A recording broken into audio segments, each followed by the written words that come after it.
שלום, ברוכים הבאים לערוץ שלי, איזה כיף שאתם מצטרפים.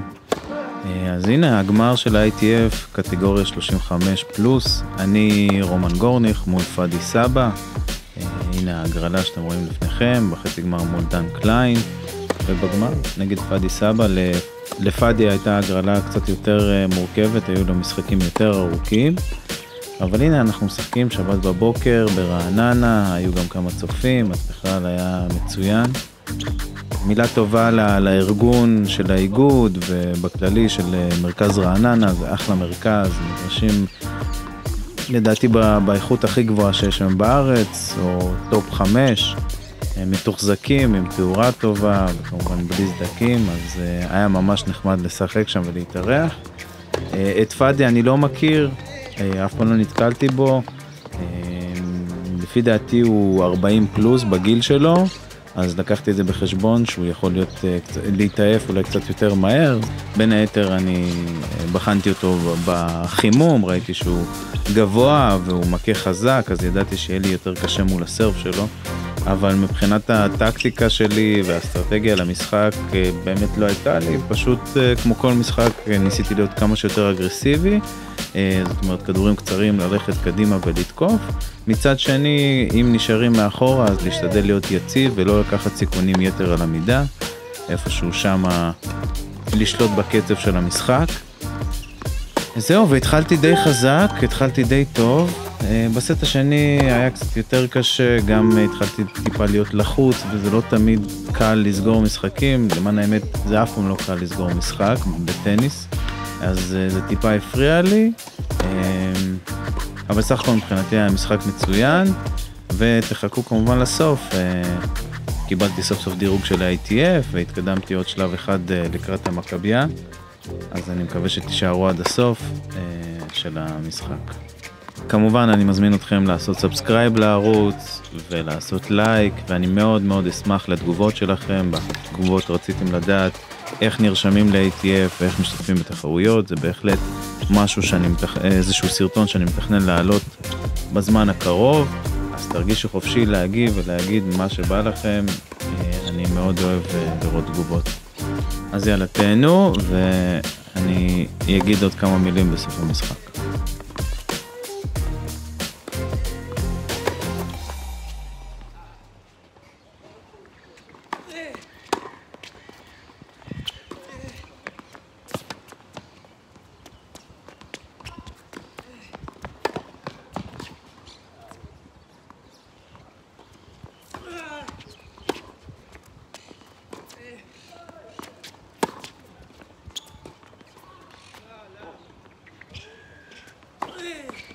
אם אתם נהנים מהתוכן, צופים בתוכן, אני מזמין אתכם לעשות לייק ולהירשם לערוץ.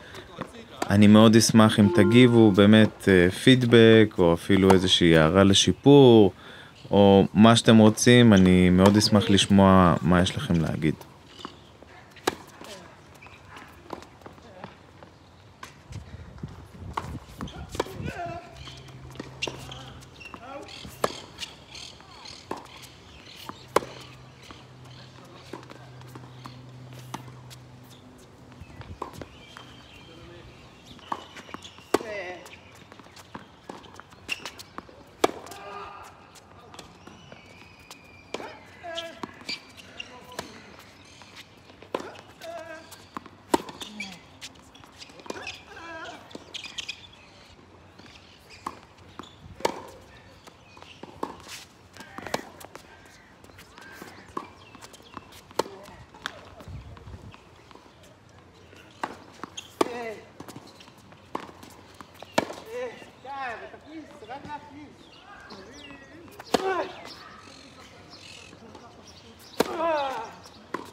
למי שטועה, אני משתמש באפליקציה מיוחדת שנקראת Swing Vision, שפועלת כרגע רק בעיקר באייפון, ובעצם אתם שמים את הטלפון על הגדר, והיא יודעת לצלם את כל המשחק, ואחרי זה היא יודעת גם לנתח גם את התוצאה, גם איפה שפוגע הכדור, גם המהירות של הכדור, ועוד כל מיני סטטיסטיקות, כמה דאבלים, כמה החטאות, כמה פורנדים וכן הלאה. אפליקציה מעולה למי שרוצה לעקוב אחרי המשחקים שלו, ובכללי גם לדעת להשתפר על בסיס הסטטיסטיקות. לי היא מאוד עזרה, אני גם רואה את עצמי מן הסתם על הדרך. זאת אפליקציה בתשלום, אבל יש לכם לינק למטה ואתם יכולים לקבל 30 ימי ניסיון, אז ואחרי זה מקסימום לבטל, אין התחייבות.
יאללה, איזה כיף. לקחתי את התחרות, אני מאוד שמח. 6-0-6-3 בגמר נגד פאדי. סך הכל היה משחק מצוין מבחינתי. בסט השני קצת יותר קשה, אבל הצלחתי לפתור את הבעיות. וקיבלתי דירוג. פה זה בעצם הריכוז של כל הישראלים בקטגוריות 35 פלוס. אתם רואים דן קליין בעצם ראשון בארץ בדירוג 166 עולמי. אני כרגע 292 בעולם ורביעי בישראל. יהיו עוד כמה תחרויות, אני מקווה להשיג עוד נקודות. אתם רואים 400 נקודות שקיבלתי על התחרות הזאת. וקיבלתי גביע. פה אתם רואים אותי ביחד עם יניב גוטמן, הפרטנר שלי בזוגות, שזה גם משחק שאני אעלה. מאחור אתם רואים את אבי פרץ, רוני גרין, ומנהלי התחרות דניאל ודני. כל הכבוד להם על התחרות, ובכללי היה אחלה תחרות, ואני מאוד שמח שנרשמתי והשתתפתי, וכמובן זכיתי. וזהו, ואמורה להיות עוד תחרות נוספת, אני חושב, בסוכות, ולקראת התחרות הזאת בסוכות, שתהיה בתל אביב, אני אעלה סרטון איך להירשם, ובגדול אין הרבה קריטריונים, זה בסך הכל להשיג בדיקה רפואית ולהירשם לאיגוד, וכל אחד יכול, אז אולי נתראה. אז תודה רבה, ונתראה בסרטון הבא. היה קצת רוח, היה קצת מוזר.